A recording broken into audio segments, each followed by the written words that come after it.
നിയമസഭാ തെരഞ്ഞെടുപ്പിന് പ്രചരണം മുറുക്കി മുന്നണികൾ. വി ഡി സതീശൻ നയിക്കുന്ന UDFന്റെ പുതുയുഗയാത്രയ്ക്ക് കാസർഗോഡ് തുടക്കമായി. ശബരിമല സ്വർണ്ണക്കള ഉയർത്തിയ UDF നേതാക്കൾ സംസ്ഥാന സർക്കാരിനെ കടന്നാക്രമിച്ചു. പോറ്റി ശബരിമലയിൽ കയറിയത് 2004-ലാണെന്ന് LDF മധ്യമേഖലാ ജാഥയിൽ മുഖ്യമന്ത്രിയും തിരിച്ചടിച്ചു. ടീം UDF ആണ് തിരഞ്ഞെടുപ്പിനെ നേരിടുന്നതെന്ന പ്രതിപക്ഷ നേതാവിന്റെ വാക്കുകൾക്ക് ശക്തി പകരുന്നതായിരുന്നു കാസർകോട്ടെ പുതുയുഗയാത്രാവേദി. സ്വർണ്ണക്കൊള്ള മുഖ്യ പ്രചാരണ വിഷയമാക്കിയാണ് UDF നേതാക്കൾ സർക്കാരിനെ കടന്നാക്രമിച്ചത്. SITയെ സമ്മർദ്ദത്തിലാക്കി പ്രതികളെ രക്ഷിക്കാൻ സർക്കാർ ശ്രമിക്കുകയാണെന്ന് KC വേണുഗോപാൽ ആരോപിച്ചു.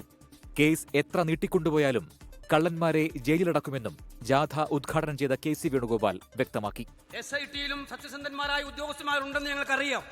അവർക്കുമേലെ സമ്മർദ്ദങ്ങൾ ചെലുത്തി അതിൽ പെടേണ്ട പ്രതികളെയെല്ലാം പെടുത്താതിരിക്കാൻ വേണ്ടിയിട്ടുള്ള ശ്രമങ്ങൾ ഈ കേസുണ്ടായ അന്നു മുതൽ ഗവൺമെന്റ് ശ്രമിച്ചുകൊണ്ടിരിക്കുകയാണ്, CPM ശ്രമിച്ചുകൊണ്ടിരിക്കുകയാണ്. എത്ര നീട്ടിക്കൊണ്ടുപോയി ശ്രമിച്ചാലും ഈ അമ്പലക്കള്ളന്മാരെ പിടിച്ച് എല്ലാവരെയും പിടിച്ചകത്താക്കുക എന്നുള്ളതായിരിക്കും UDFന്റെ ഗവൺമെന്റിന്റെ ആദ്യത്തെ നടപടി എന്നുള്ള കാര്യം നിങ്ങൾ മനസ്സിലാക്കിക്കോ. CPIM വർഗീയവാദികളുടെ കൈകളിലേക്ക് തീപ്പന്തം എറിഞ്ഞുകൊടുക്കുകയാണെന്ന് VD സതീശൻ കുറ്റപ്പെടുത്തി. തിരഞ്ഞെടുപ്പിൽ 100-ലധികം സീറ്റുകൾ നേടുമെന്നും പ്രതിപക്ഷ നേതാവ്.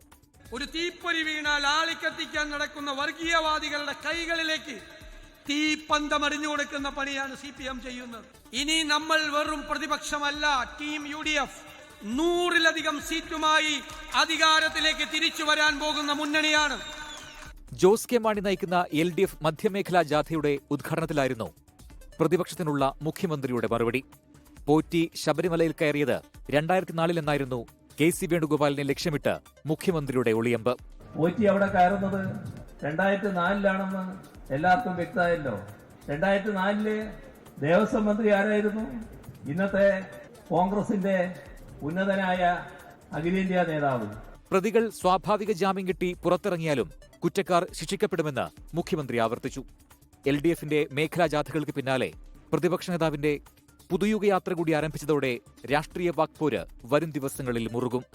News desk 24. ലോകത്തെവിടെയായാലും ഏത് സമയത്തും 24 വാർത്തകളും ഓഗ്മെന്റഡ് റിയാലിറ്റി പാക്കേജുകളും എക്സ്പ്ലെയിനറുകളും വിശദമായി കാണാൻ ഞങ്ങളുടെ YouTube ചാനൽ നിങ്ങൾക്ക് സബ്സ്ക്രൈബ് ചെയ്യാം.